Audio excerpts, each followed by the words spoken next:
എന്റെ യൂട്യൂബ് ചാനലിലേക്ക് ഏവർക്കും സ്വാഗതം. നമ്മൾ ഇന്ന് തുടരുന്നത് ഇടനാഴിയിലെ കവിത എന്ന പ്രണയകഥയുടെ അടുത്ത ഭാഗമാണ്. അധ്യായം 5. ആദ്യത്തെ കവിത. ക്യാമ്പസിൽ മാഗസിൻ കമ്മിറ്റിയുടെ പ്രവർത്തനങ്ങൾ തകൃതിയായി നടക്കുകയായിരുന്നു. എല്ലാവരും തിരക്കിലാണ്. എന്നാൽ മായയുടെ മനസ്സ് ആ പഴയ വാഗമരച്ചുവട്ടിലെ ചായയുടെ മണത്തിലും ലിയാമിന്റെ വാക്കുകളിലും തങ്ങി നിൽക്കുകയായിരുന്നു. ജീവിക്കാൻ കല വേണം എന്ന അവന്റെ വാക്കുകൾ അവളുടെ ഫിസിക്സ് തിയറികളെക്കാൾ ശക്തമായി അവളുടെ ഉള്ളിൽ മുഴങ്ങിക്കൊണ്ടിരുന്നു. അന്ന് വൈകുന്നേരം മാഗസിൻ റൂമിൽ മായ ഒറ്റയ്ക്കായിരുന്നു.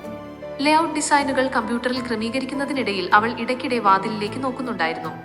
ലിയാം ഇന്ന് വന്നിട്ടില്ല. അവൻ വരാതെ ആ മുറിക്ക് ഒരു ജീവനില്ലാത്തതുപോലെ അവൾക്ക് തോന്നി. പെട്ടെന്നാണ് കാറ്റിൽ പറന്ന് ഒരു കടലാസ് അവളുടെ മേശപ്പുറത്ത് വന്നു വീണത്. ലിയാമിന്റെ സ്ഥിരം സ്കെച്ച് ബുക്കിലെ ഒരു പേജായിരുന്നു അത്. അതിൽ ഒരു ചിത്രം ഉണ്ടായിരുന്നില്ല, പകരം കുറച്ച് വരികളാണ് ഉണ്ടായിരുന്നത്. ലിയാം ഒരിക്കലും കവിത എഴുതാറില്ലെന്ന് വിവേക് പറഞ്ഞു കേട്ടിട്ടുണ്ട്. പക്ഷെ ആ വരികൾ മായയുടെ കണ്ണുകളെ ഈറനണിയിച്ചു. അതിൽ ഇപ്രകാരമായിരുന്നു എഴുതിയിരുന്നത്: ശാസ്ത്രം നിന്നെ ഒരു വസ്തുവാക്കുമ്പോൾ എൻ്റെ ബ്രഷുകൾ നിന്നെ ഒരു സ്വപ്നമാക്കുന്നു. നിന്റെ നിശബ്ദതയിൽ ഞാൻ കേൾക്കുന്നത് എഴുതപ്പെടാത്ത ഒരു കവിതയുടെ താളമാണ്. അക്ഷരങ്ങൾക്കിടയിൽ ചായക്കറകൾ പറ്റിപ്പിടിച്ചിരുന്നു. ലിയാം അത് എഴുതിയത് വലിയ ആത്മസംഘർഷത്തോടെയാണെന്ന് ആ വരികൾ വിളിച്ചു പറയുന്നുണ്ടായിരുന്നു. മായ ആ കടലാസ് നെഞ്ചോട് ചേർത്ത് പിടിച്ചു. ആദ്യമായാണ് ഒരാൾ അവളുടെ ഉള്ളിലെ നിശബ്ദതയെ ഇത്രത്തോളം ആഴത്തിൽ വായിക്കുന്നത്. ഇഷ്ടപ്പെട്ടോ? പിന്നിൽ നിന്നുള്ള ശബ്ദം കേട്ട് മായ ഞെട്ടിത്തിരിഞ്ഞു. വാതിക്കൽ ലിയാം നിൽക്കുന്നു. അവന്റെ മുഖത്ത് ഒരുതരം പരിഭ്രമമുണ്ടായിരുന്നു. തന്റെ ഉള്ളിലെ വികാരങ്ങൾ പുറത്തു പറഞ്ഞതിന്റെ ഒരു പേടി. നീ കവിത എഴുതുമെന്ന് ഞാൻ അറിഞ്ഞില്ല ലിയാം, മായ പതുക്കെ പറഞ്ഞു. ലിയാം അവളുടെ അരികിലേക്ക് വന്നു. അവൻ മേശപ്പുറത്തെ ആ കടലാസിലേക്ക് നോക്കി. അത് കവിതയല്ല മായ, എന്റെ ഉള്ളിൽ നിന്നെ കാണുമ്പോൾ തോന്നുന്ന നിറങ്ങളുടെ ഒരു വിവർത്തനം മാത്രമാണ്. വാക്കുകൾക്ക് പരിമിതികളുണ്ട്, പക്ഷേ ചിലപ്പോൾ അവ പറയാതെ വയ്യ എന്ന് തോന്നും. മായ ആ കടലാസ് പതുക്കെ മേശപ്പുറത്ത് വെച്ചു. ലിയാം, എനിക്ക് പേടിയാകുന്നു. നിന്റെ ഈ ലോകം വളരെ മനോഹരമാണ്, പക്ഷെ അതിലെനിക്ക് ഇടമുണ്ടാകുമോ? ഞാൻ വെറും അക്കങ്ങളും നിയമങ്ങളും മാത്രം അറിയുന്ന ഒരാളല്ലേ? ലിയാം ചിരിച്ചുകൊണ്ട് അവളുടെ കൈകളിലേക്ക് തന്റെ കയ്യിലുണ്ടായിരുന്ന ഒരു ചെറിയ ചായക്കപ്പും ഒരു ബ്രഷും നൽകി. മായ, ഈ ബ്രഷ് പിടിക്കുന്നത് നിന്റെ പേന പിടിക്കുന്നത് പോലെയല്ല. ഇതിൽ മർദ്ദം, പ്രഷർ അല്ല പ്രധാനം, മറിച്ച് വികാരമാണ്. നീ ഈ വെള്ളക്കടലാസിൽ നിനക്ക് തോന്നുന്ന ഒരു നിറം ഒന്ന് തൊടൂ. മായ മടിച്ചു മടിച്ച് ആ ബ്രഷ് നീലച്ചായത്തിൽ മുക്കി. അവൾ ആ വലിയ കടലാസിന്റെ ഒരു മൂലയിൽ ചെറിയൊരു വര വരച്ചു. കണ്ടോ? ലിയാം ആവേശത്തോടെ പറഞ്ഞു. നീ ഇപ്പോൾ ചെയ്തത് ഒരു ഫിസിക്സ് എക്സ്പെരിമെന്റ് അല്ല, അതൊരു സൃഷ്ടിയാണ്. ആ നീല നിറം നിന്റെ ഉള്ളിലെ ശാന്തതയാണ്. മായ, നിന്റെ സമവാക്യങ്ങളും എന്റെ വരകളും തമ്മിൽ ഒരു വലിയ ബന്ധമുണ്ട്. രണ്ടും സത്യത്തെ തിരയുന്നവയാണ്. ഞാൻ ഹൃദയം കൊണ്ട് തിരയുന്നു, നീ മസ്തിഷ്കം കൊണ്ട് തിരയുന്നു. നമ്മൾ രണ്ടുപേരും ഒന്നിക്കുമ്പോൾ മാത്രമേ ഈ ലോകം പൂർണ്ണമാകൂ. അന്ന് രാത്രി മായ തന്റെ ഹോസ്റ്റൽ മുറിയിലെ ജനാലയ്ക്കൽ ഇരിക്കുമ്പോൾ ആകാശം മുഴുവൻ നീല നിറത്തിൽ തിളങ്ങുന്നതായി അവൾക്ക് തോന്നി. അവൾ ലിയാം നൽകിയ ആ കവിത വീണ്ടും വീണ്ടും വായിച്ചു. ഓരോ വരിയും അവളുടെ ഉള്ളിലെ മഞ്ഞുരുകുന്നത് പോലെ അനുഭവപ്പെട്ടു. അവൾ തന്റെ ഡയറി എടുത്തു. അതിൽ അവൾ ആദ്യമായി ഒരു ചിത്രം വരയ്ക്കാൻ ശ്രമിച്ചു. ലിയാമിന്റെ മുഖമായിരുന്നില്ല അത്, പകരം മഴ പെയ്യുന്ന ഒരു ഇടനാഴിയും അവിടെ ബാക്കിയായ ഒരു ജോഡി കാൽപ്പാടുകളുമായിരുന്നു. പ്രണയം അതിന്റെ ആദ്യത്തെ കവിത രചിച്ചു കഴിഞ്ഞു. ആ കവിതയുടെ വരികൾ ഇനിയുള്ള ദിവസങ്ങളിൽ ആ ക്യാമ്പസിലെ ഇടനാഴികളിൽ മാറ്റൊലി കൊള്ളാൻ പോവുകയാണ്. ശാസ്ത്രത്തിന്റെ അതിർവരമ്പുകൾ മാഞ്ഞു പോകുന്നതും കലയുടെ വർണ്ണങ്ങൾ പടരുന്നതും മായ തന്റെ ഉള്ളിൽ അറിഞ്ഞു തുടങ്ങുകയായിരുന്നു. അധ്യായം 6. Group study. ക്യാമ്പസിൽ പരീക്ഷാകാലം അതിന്റെ എല്ലാ ഗൗരവത്തോടും കൂടി എത്തിക്കഴിഞ്ഞു. ലൈബ്രറിയിലും മരച്ചുവട്ടിലും കുട്ടികൾ പുസ്തകങ്ങളിൽ തല പൂഴ്ത്തിയിരിക്കുന്നു. മായയുടെ ലോകം പഴയതിനേക്കാൾ തിരക്കുള്ളതായി മാറി. ഫിസിക്സ് സെമസ്റ്റർ പരീക്ഷകൾക്ക് ഇനി ആഴ്ചകൾ മാത്രമേ ഉള്ളൂ. ലിയാമിന്റെ സ്ഥിതി അതല്ല.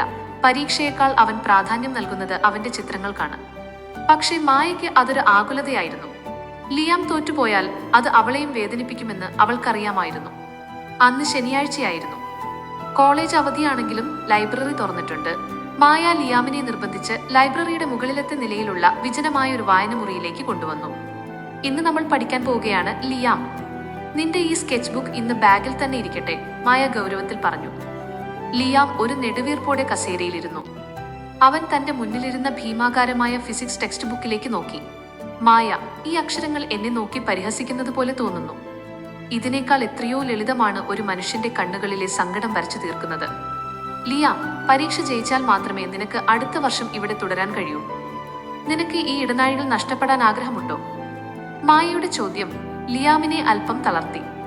ശരി മായ ടീച്ചർ, നമുക്ക് തുടങ്ങാം. ലിയാം പതുക്കെ പുസ്തകം തുറന്നു. അടുത്ത 2 മണിക്കൂർ മായ ലിയാമിന് പ്രകാശത്തിന്റെ പ്രതിഫലനത്തെക്കുറിച്ചും തരംഗദൈർഘ്യത്തെക്കുറിച്ചും വിശദീകരിച്ചു കൊടുത്തു. അവൾ ഓരോ തിയറിയും പറയുമ്പോൾ ലിയാം അത് വളരെ ശ്രദ്ധയോടെ കേൾക്കുന്നതായി തോന്നി. അവൾ ഇടയ്ക്കിടെ അവനെ നോക്കി. അവൻ പുസ്തകത്തിലേക്ക് തന്നെ നോക്കിയിരിക്കുകയാണ്. മായയ്ക്ക് സന്തോഷം തോന്നി. ഇപ്പോൾ മനസ്സിലായോ ലിയാം, പ്രകാശം എങ്ങനെയാണ് സഞ്ചരിക്കുന്നതെന്ന്? അവൾ ചോദിച്ചു. മറുപടിയില്ല. മായ പതുക്കെ ലിയാമിന്റെ ഭാഗത്തേക്ക് നോക്കി. പുസ്തകത്തിന്റെ മറവിൽ അവൻ തന്റെ ചെറിയ പെൻസിൽ കൊണ്ട് എന്തോ വരയ്ക്കുകയായിരുന്നു. മായ പെട്ടെന്ന് ആ പുസ്തകം വലിച്ചു മാറ്റി. അവൾ കണ്ടത് ഫിസിക്സ് തിയറികളല്ല, പകരം ആ മുറിയിലെ വെളിച്ചത്തിൽ കുളിച്ചു നിൽക്കുന്ന തന്റെ തന്നെ ഒരു പൂർണ്ണരൂപമാണ്. ലിയാം, ഞാൻ പറഞ്ഞത് നീ ഒന്നും കേട്ടില്ലേ? മായയ്ക്ക് ദേഷ്യം വന്നു. കേട്ടുമായ ലിയാം ശാന്തനായി പറഞ്ഞു. നീ പ്രകാശം ഒരു തരംഗമാണെന്ന് പറഞ്ഞു. പക്ഷെ ഞാൻ നോക്കിയത് ആ പ്രകാശം നിന്റെ മുടിയിഴകളിൽ തട്ടി പ്രതിഫലിക്കുമ്പോൾ ഉണ്ടാകുന്ന ആ സ്വർണ്ണ നിറത്തെക്കുറിച്ചാണ്. നീ പ്രകാശത്തിന്റെ വേഗതയെക്കുറിച്ച് പറഞ്ഞു. പക്ഷേ ഞാൻ അളക്കാൻ ശ്രമിച്ചത് നിന്റെ കണ്ണുകളിലെ ആ തിളക്കത്തിന്റെ ആഴമാണ്. നിന്റെ വാക്കുകൾ എനിക്ക് സമവാക്യങ്ങളല്ല മായ, അവ സംഗീതമാണ്. മായയുടെ കയ്യിലുണ്ടായിരുന്ന പേന താഴെ വീണു. അവൾക്ക് അവനെ വഴക്ക് പറയാൻ കഴിഞ്ഞില്ല. ലിയാമിന്റെ ലോകം എത്രത്തോളം സത്യസന്ധമാണെന്ന് അവൾ വീണ്ടും തിരിച്ചറിയുകയായിരുന്നു. ലിയാം, നീ തോറ്റുപോയാൽ. മായയുടെ ശബ്ദം ഇടറി. ലിയാം അവളുടെ അരികിലേക്ക് നീങ്ങിയിരുന്നു. മായ, പരീക്ഷകളിൽ തോറ്റാലും ജീവിതത്തിൽ ഞാൻ ജയിക്കും. കാരണം എന്റെ ലോകത്തെ ഏറ്റവും വലിയ പാഠം നീയാണ്.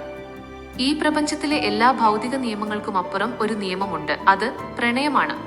നീ എന്നെ പഠിപ്പിക്കാൻ ശ്രമിക്കുന്നത് പ്രകാശത്തെക്കുറിച്ചാണ്, പക്ഷേ നീയാണ് എന്റെ വെളിച്ചമെന്ന് നീ തിരിച്ചറിയും.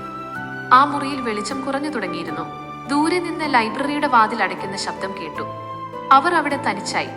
മായ ലിയാം വരച്ച ആ ചിത്രം കയ്യിലെടുത്തു. അതിൽ അവൾ കണ്ടത് ഒരു വിദ്യാർത്ഥിനിയെയല്ല, മറിച്ച് പ്രണയം കൊണ്ട് വിറയ്ക്കുന്ന ഒരു പെൺകുട്ടിയെയാണ്. ഇനി മതി ലിയാം, മായ പതുക്കെ പറഞ്ഞു. ഇന്ന് പഠിച്ചത് മതി. പക്ഷെ ഒരു കാര്യം, പരീക്ഷയ്ക്ക് നീ ഇത് വരച്ചു വെക്കരുത്. ലിയാം പൊട്ടിച്ചിരിച്ചു. ആ ചിരി ആ നിശബ്ദമായ വായനമുറിയിൽ പ്രതിധ്വനിച്ചു. അവർ ഒരുമിച്ച് പടികൾ ഇറങ്ങി. പുറത്ത് സന്ധ്യയുടെ ചുവന്ന നിറം പടർന്നിരുന്നു. കാമ്പസിലെ വഴിവിളക്കുകൾ ഓരോന്നായി തെളിഞ്ഞു. മായ, നീ എനിക്ക് വേണ്ടി ഒരു കാര്യം ചെയ്യുമോ? ലിയാം ചോദിച്ചു. എന്താണ്? നാളെ നമുക്ക് ആർട്സ് ബ്ലോക്കിന്റെ ടെറസിൽ പോകാം. അവിടെ നിന്ന് നോക്കിയാൽ അസ്തമയം കാണാൻ നല്ല ഭംഗിയാണ്. നിന്റെ ഫിസിക്സ് അവിടെ എന്ത് പറയുന്നു എന്നെനിക്കറിയണം. മായ ഒന്ന് പുഞ്ചിരിച്ചു. ഫിസിക്സ് അവിടെയും പറയും ലിയാം. പ്രകാശത്തിന്റെ വിസരണം മൂലമാണ് ആ ചുവപ്പ് നിറം ഉണ്ടാകുന്നതെന്ന്. പക്ഷെ നാളെ ഞാനത് പറയില്ല. നാളെ നമുക്ക് ആ ചുവപ്പ് നിറം ആസ്വദിക്കാം. ലിയാം സന്തോഷത്തോടെ മായയെ നോക്കി. പരീക്ഷയുടെ പിരിമുറുക്കത്തേക്കാൾ വലുത് ലിയാമിന്റെ സാമീപ്യമാണെന്ന് മായ തിരിച്ചറിഞ്ഞ ദിവസമായിരുന്നു അത്. ഗ്രൂപ്പ് സ്റ്റഡി എന്ന പേരിൽ തുടങ്ങിയ ആ വൈകുന്നേരം അവർക്കിടയിലെ അടുപ്പത്തിന്റെ ആഴം വർദ്ധിപ്പിച്ചു. പ്രണയത്തിന്റെ പുതിയ വർണ്ണങ്ങൾ അവരുടെ ജീവിതത്തിൽ പടർന്നു തുടങ്ങിയിരുന്നു. ഈ കഥയുടെ ബാക്കി ഭാഗങ്ങൾ കേൾക്കാൻ ദയവായി ഈ ചാനൽ സബ്സ്ക്രൈബ് ചെയ്യുക. വീഡിയോ ഇഷ്ടപ്പെട്ടെങ്കിൽ ലൈക്ക് ചെയ്യാനും കൂട്ടുകാർക്ക് ഷെയർ ചെയ്യാനും മറക്കരുത്. എല്ലാവർക്കും നന്ദി.